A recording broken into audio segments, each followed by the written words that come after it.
Assalamu alaikum warahmatullahi wabarakatuh. My name is Iftikhar Khan, and today I'd like to invite you to join me on my trip to San Diego, California.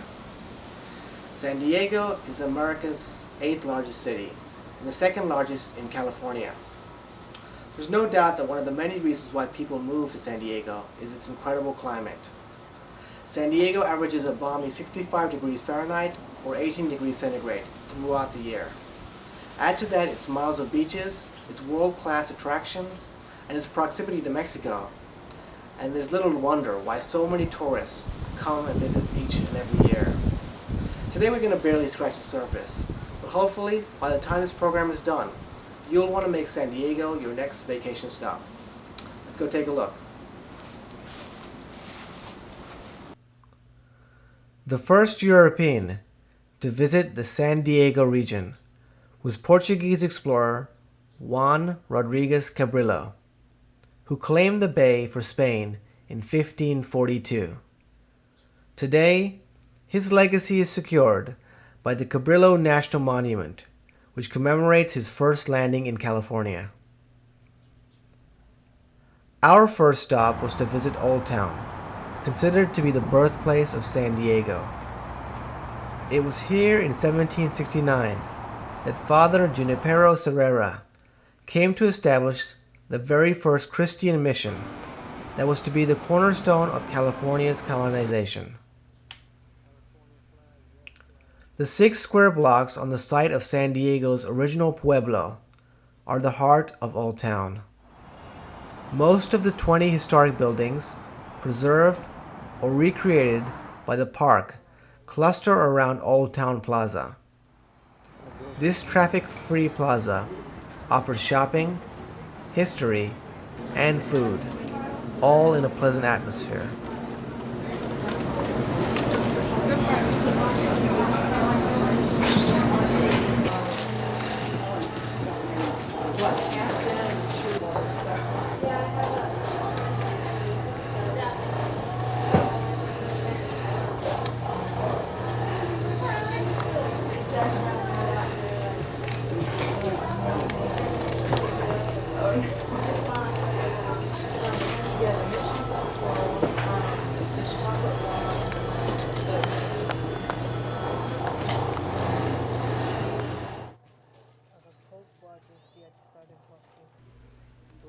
At the Visitor Center, you can see a model of what Old Town looked like back in 1872.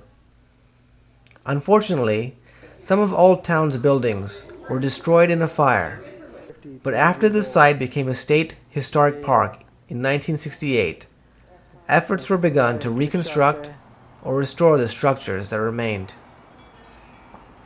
Many of these buildings now function as shops, creating an interesting mix of yesterday and today. For example, Racine and Laramie, a painstakingly reproduced version of San Diego's first cigar store, opened back in 1868 and is now both a museum and private business. Just a few miles away by the coast is another famous San Diegan attraction, the Maritime Museum, which features one of the finest collection of historic ships in the world. The first ship we visited was the Star of India, which is the oldest sailing ship in the world. This ship began its career back in 1863 off the coast of England and was soon making trips to India, during which she endured a collision, cyclone, and even a mutiny. Later, she was used as a cargo vessel, moving immigrants to New Zealand, Australia, California, and Chile. By the 1920s, steamships had forced sailing ships like the Star of India out of business, and they sat in ports waiting to be scrapped for wood. Fortunately for this ship, a band of San Diegans scraped up $9,000 to buy the Star in 1926, and the following year she was towed to San Diego. However, there she sat for 30 years, slowly decaying due to the lack of care. It took until 1957 for the local San Diegans to realize the historical value of this ship and efforts were made to restore it to its former glory. In 1976, the fully restored Star of India was put to sea for the first time in 50 years, and now she sails at least once a year, making her the oldest active ship in the world. Nowadays, programs are held for children, so they can learn what life on a ship was like. Bright ideas. Aye? Aye, sir. Maybe a young captain, but I'm a very, very able captain. I've been around the world many, many, many times carrying cargo, carrying passengers, carrying lumber, carrying coal, carrying fish, carrying anything you think of. I've done it. Is that clear? Aye. There is no doubt that this little ship has sailed the 7 seas. Another famous ship you may recognize from films is the HMS Surprise. This replica ship was used for the Academy Award-winning film Master and Commander: The Far Side of the World, starring Russell Crowe. The designers have spent a lot of effort to recreate the 24-gun ship of Great Britain's Royal Navy.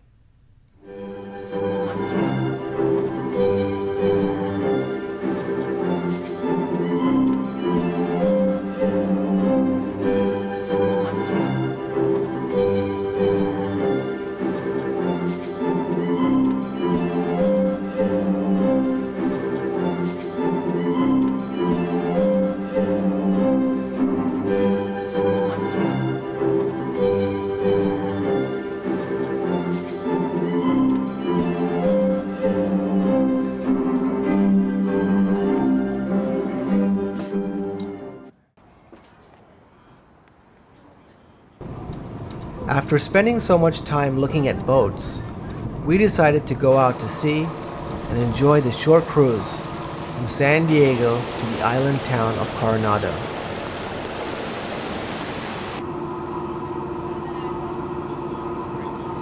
This island is connected to the city of San Diego via the impressive San Diego-Coronado Bridge. Nearby is the naval base Coronado, home port to 2 aircraft carriers.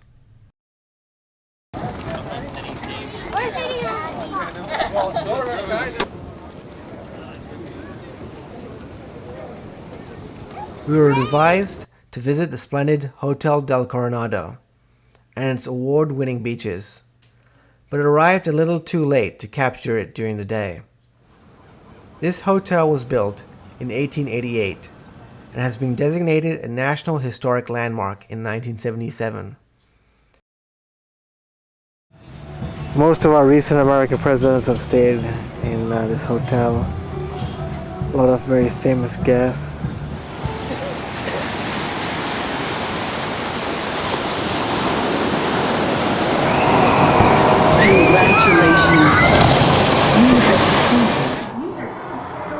The next day was spent at one of San Diego's premier attractions, SeaWorld. This 28-acre park offers rides, shows, and educational programs related to all things water. The roller coaster Journey to Atlantis combines the thrills of a traditional coaster with the universal delight of getting soaked on a water ride.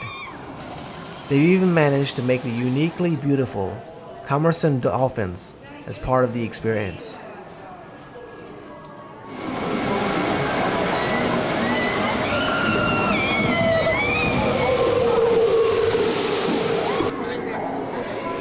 The Wild Arctic helicopter simulation is not that wild, but it does give you the opportunity to get up close and personal with polar bears, seals, walruses, and whales.